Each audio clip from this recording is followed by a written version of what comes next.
Welcome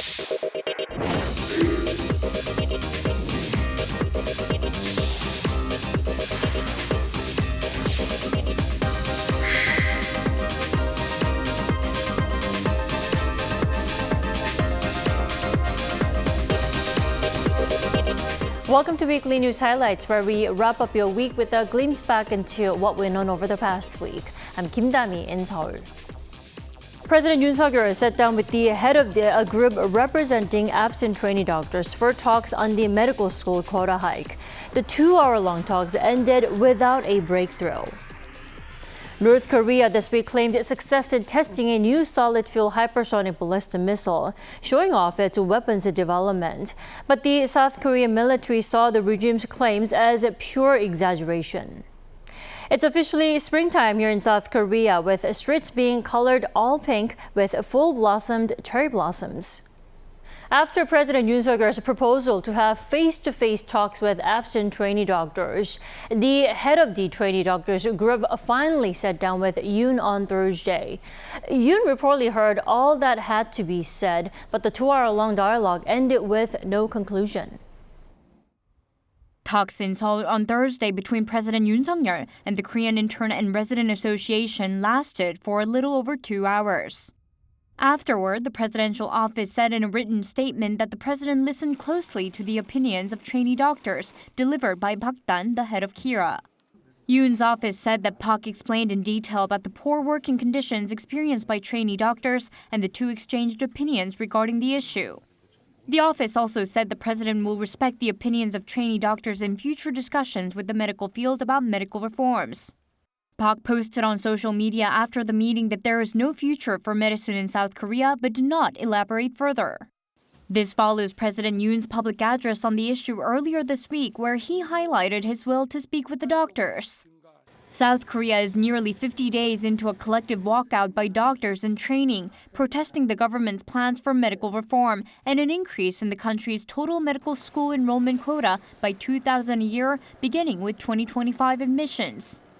In mid-February, the Trainee Doctors Association released a statement demanding the government withdraw its plan, saying that they would limit public access to quality medical services.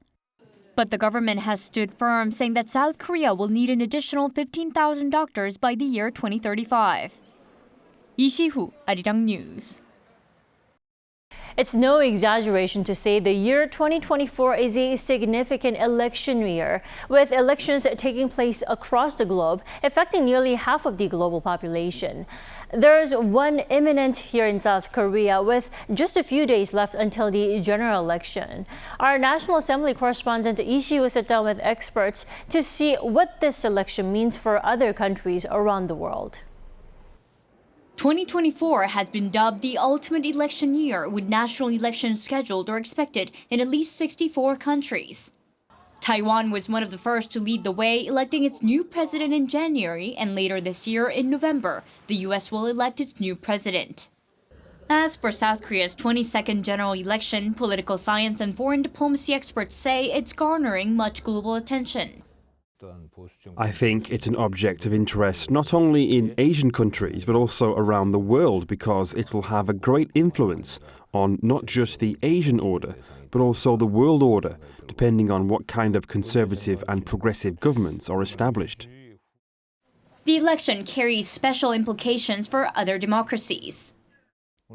I think that South Korea's elections can have many implications for liberal democracies in terms of the democratic responsibility of the administration or parliament, as the retreat of democracy emerges as an important topic in the global community today. The election results will determine the makeup of the assembly, which is currently controlled by the opposition.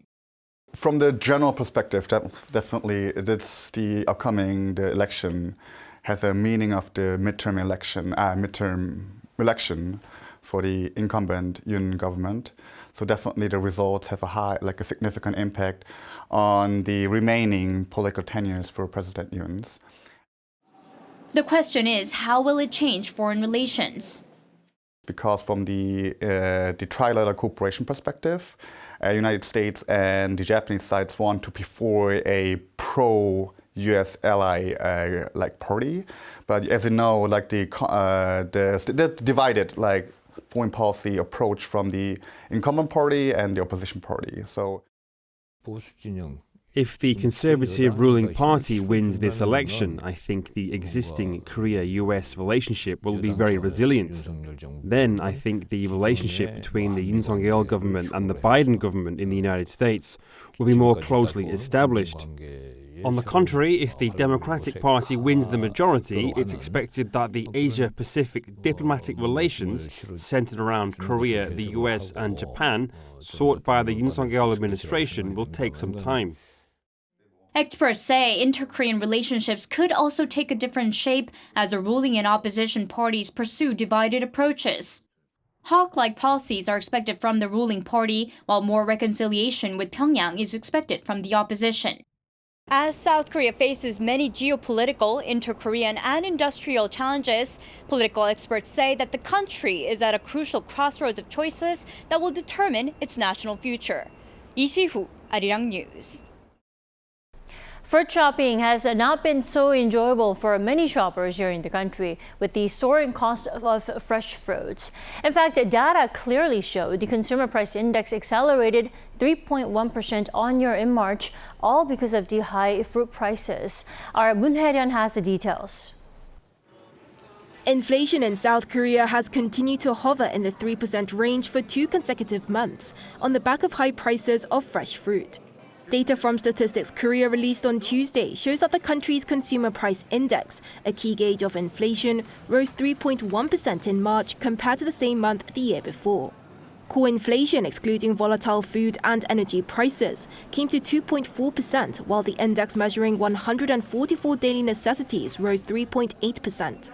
This was driven by continued price hikes of fresh produce with poor weather conditions, the rise in prices for fresh fruit in particular increasing by just under 41% on year. Apples and pears saw around an 88% jump in prices, which is their biggest on-year jump since data was first compiled in 1980. Speaking at a meeting to discuss consumer prices, Finance Minister Choi Sang-mok addressed these concerns. Government is heavily aware of the concerns that people have when doing their grocery shopping and will do its utmost to stabilize inflation to the 2% range. Several measures to lower fruit prices have been announced. Starting this month, fruit discounts will be raised from 20% to 30%, as well as increasing fruit imports. The Ministry of Agriculture, Food and Rural Affairs aims to supply 50,000 tons of 11 different types of imported fruit, such as bananas and oranges, by the end of June at a 20% discount. And to address the particularly high prices of apples, the government will be expanding contract farming for apples from 49,000 tons last year to 60,000 tons this year, meaning that more apples will be cultivated under government contracts. The Agriculture Ministry has also pledged to set up long-term goals to effectively respond to the root of the problem going forward, climate change, and consider smart farming alternatives to increase yields. Moon Hae-ryun, Arirang News. South Korean construction firms Samsung E&A and GSE&C have clinched a massive $7.2 billion contract to expand a gas plant in Saudi Arabia, signaling a potential second construction boom in the Middle East. The deal is also the largest secured by Korean companies in the Middle East. Our Shin Se-byuk reports. Samsung E&A and GSE&C have won a combined $7.2 billion deal to expand a gas plant in Saudi Arabia. Samsung's construction arm announced Wednesday that it had been successful in securing $6 billion worth of contracts for packages number 1 and number 4 for the Fat Hilli gas plant expansion project from Saudi Arabia's state-owned oil company Aramco, the largest project a South Korean construction firm has ever secured in the Middle East country. These packages involve building a gas processing plant and utility and additional facilities. GSE&C also bagged an order worth $1.2 billion for the program's package number 2, the construction of a sulfur recovery processing plant. The contract value that the two companies have secured this time equals about a fifth of all overseas contracts won by South Korean construction firms last year. Thanks to these contracts, the total value of overseas construction orders secured as of April 2nd this year has hit over $12.7 billion, more than doubling last year's figure for the same period. The deals also come less than a year after Hyundai Construction landed a $5 billion deal for a petrochemical plant in Saudi Arabia last June. With the domestic real estate market experiencing a downturn, the construction industry is increasingly looking abroad for opportunities. Amid these circumstances, the latest deals are fueling expectations for a second Middle East construction boom.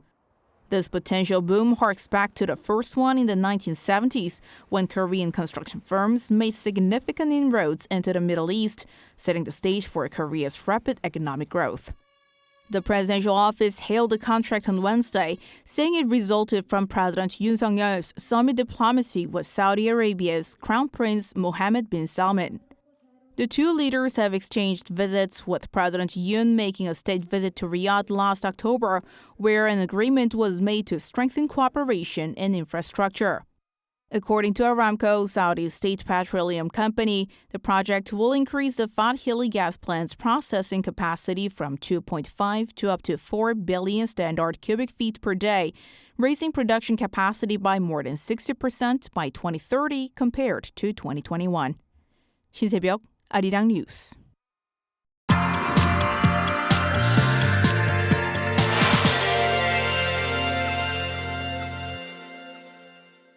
North Korea this week launched what it claims to be a new solid-fueled hypersonic ballistic missile, suggesting Pyongyang progress in Pyongyang's efforts to develop a more powerful weapon system. For more, we have our defense correspondent Choi Min-jung here in the studio. Welcome back, Min-jung. Thank you for having me. Min-jung, walk us through what the latest launch was all about. Right, North Korea launched an apparent intermediate-range ballistic missile into the EC on Tuesday morning. And according to South Korea's military, the missile was launched at around 6:53 a.m. and flew around 600 kilometers from the Pyongyang area toward the EC. And the very next day, North Korea claimed that it successfully test-fired a new type of solid-fuel hypersonic IRBM, which was revealed as the Hwasong-16. The test was reportedly overseen by leader Kim Jong-un, who announced that the regime has now made all of its missiles solid fuel and nuclear capable with independently controlled warheads. The North said the latest test was aimed at verifying the weapon system's reliability, and it also noted that the missile traveled around 1,000 kilometers. However, the South Korean military dismissed Pyongyang's claims on the flight distance, describing them as being exaggerated. As detected in its initial analysis, South Korea assessed that the missile traveled only about 600 kilometers and denied speculation that the military's radar systems were unable to fully track the missile. Right, there seems to be some sort of inconsistency there. Now, South Korea's military, however, did admit some technological progress in the regime's weapon system, right? Right, the military did spot enhanced missile capabilities. North Korea previously test-fired a solid-fuel hypersonic IRBM in January, and last month, the regime claimed success in a ground test of a solid-fuel engine for a new medium to long-range hypersonic missile. Military officials said Tuesday's launch appears to be an upgrade from January's test firing with a newly tested solid-fuel engine. The latest launch is believed to be related to the solid-fuel engine ground test that North Korea publicly revealed in March. However, Seoul's military said it would take some time for the North to deploy hypersonic missiles that can maneuver perfectly. And an expert added that we should brace for more test launches in the future. Since North Korea pledged to develop hypersonic missiles in 2021, it has gone through a lot of trial and error. For the first time, North Korea has tested the specific form of hypersonic missile that it's been aiming for. It will likely test-fire the missile 2 to 3 more times. The expert added that the North is also likely to start developing hypersonic intercontinental ballistic missiles, which are longer-range missiles aimed at targeting the U.S. mainland. So longer-range ICBMs to target the U.S. mainland. But Min-jung, I have to ask you, why is the North so focused on developing relatively shorter IRBMs that are solid fuel and hypersonic? Well, North Korea's ICBMs are mainly designed to reach the U.S. mainland, like you said, but IRBMs are weapon systems capable of targeting U.S. military bases in Guam or Japan, which are both relatively closer to Pyongyang. And the regime has been putting a lot of effort into developing hypersonic missiles, as they are designed to travel at more than 5 times the speed of sound, and they often maneuver at relatively low altitudes, making them harder to detect and intercept. North Korea has also been developing solid fuel missiles, as they can be launched quickly with little preparation compared to liquid fuel ones. And of course, South Korea reacted to the North's launch. In fact, President Yoon Suk Yeol spoke up, pointing out the launch was aimed at dividing the South. Right. North Korea has previously staged provocations before general elections in South Korea, and President Yoon Suk Yeol said Pyongyang's attempts to divide the nation and interfere with next week's general election will only tighten unity in South Korea. 이러한 도발은 우리 국민들의 마음을 더 단단히 하나로 묶을 뿐입니다. 우리 군은 북한의 추가 도발에 대비해 만반의 안보 태세를 유지하기 바랍니다. The nuclear envoys of Seoul, Washington, and Tokyo also condemned North Korea for its recent missile test and agreed to continue close cooperation to curb Pyongyang's threats ahead of the upcoming election. On top of all this, North Korea is allegedly accused of doing arms transfers to Russia. And that's why South Korea slapped new sanctions on these Russian ships. Let's talk about that. Right, Dami. South Korea has slapped sanctions on 2 Russian vessels involved in shipping arms between Pyongyang and Moscow. Announcing this on Tuesday, the foreign ministry stressed that the government and the international community have continuously urged North Korea and Russia to halt such military cooperation. South Korea also sanctioned 2 Russian companies and the heads of both, accused of helping North Korea earn foreign currency by illegally sending its IT workers overseas. The sanctions come as the U.S. this week said that Pyongyang continues to provide military support to Moscow amid the prolonged war in Ukraine, and that the partnership between the two sides continues to flourish. In response to the sanctions, Russia's foreign ministry slammed South Korea's decision and vowed to take action in response to what they called the unfriendly step. Moscow warned South Korea would face negative consequences without elaborating further. From missile provocations to arms transfers, we do hope there is an end to these North Korean threats. All right, Minjung, thank you so much for the wrap-up today. My pleasure.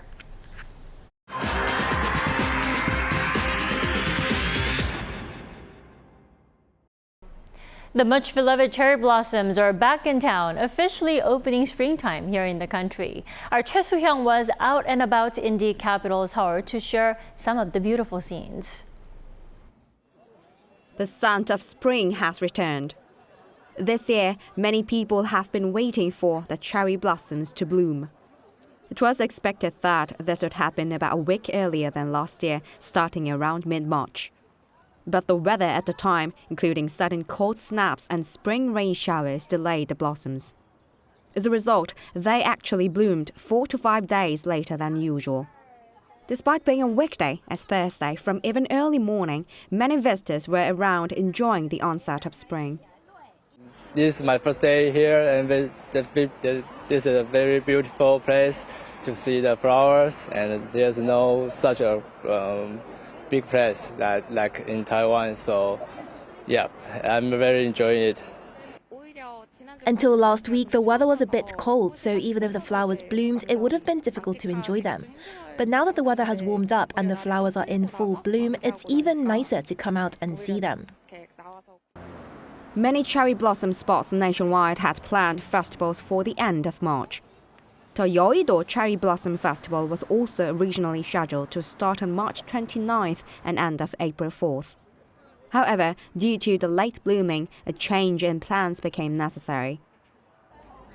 Seoul city officials announced that they would extend traffic restrictions on nearby roads in Yeouido until next Monday, April 8th.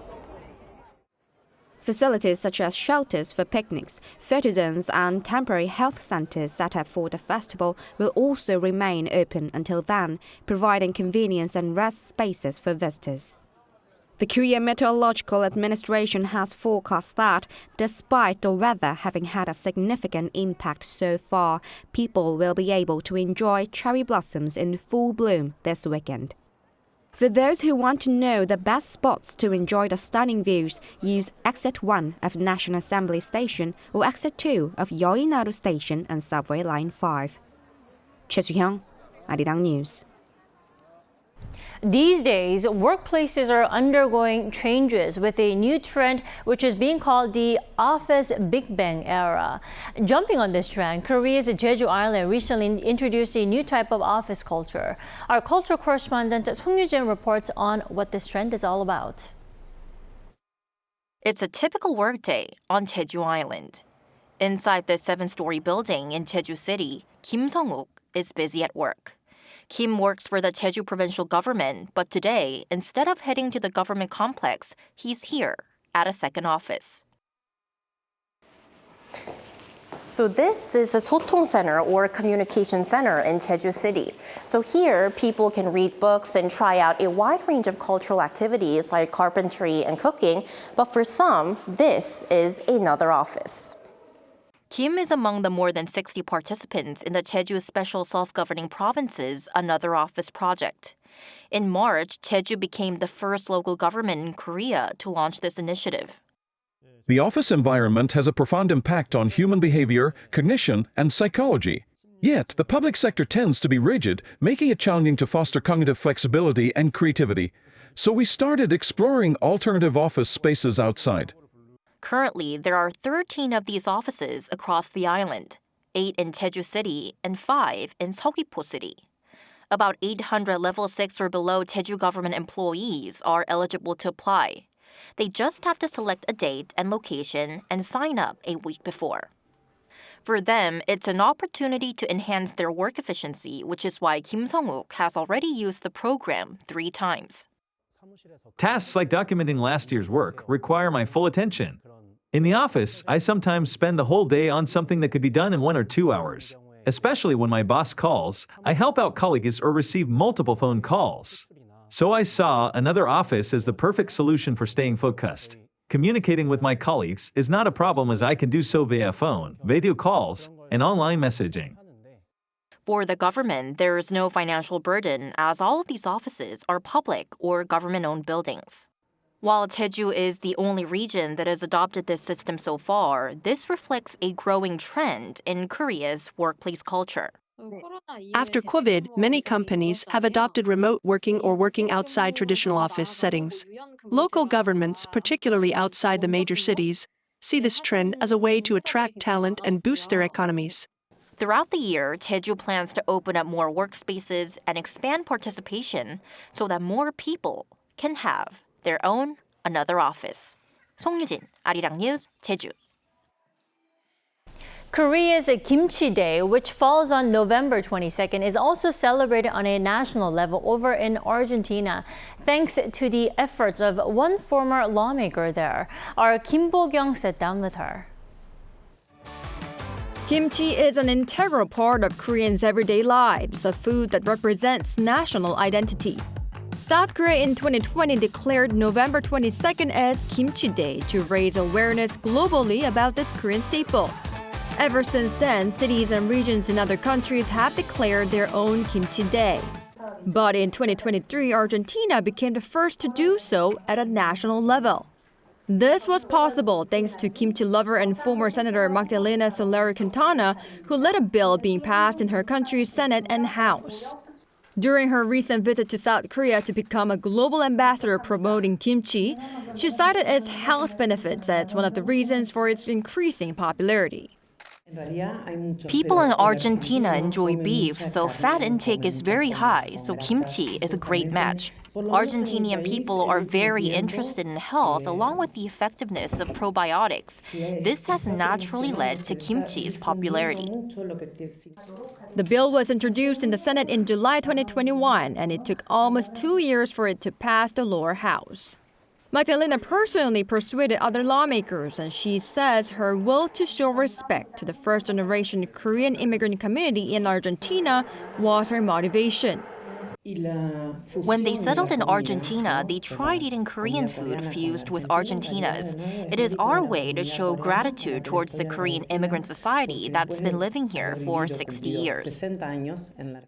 When asked about ways to make kimchi be recognized more, she suggested Korea should look at kimchi in a different way and to actively use Korean roots based in other countries. It's not common to have a dish that everybody, regardless of social class, enjoys.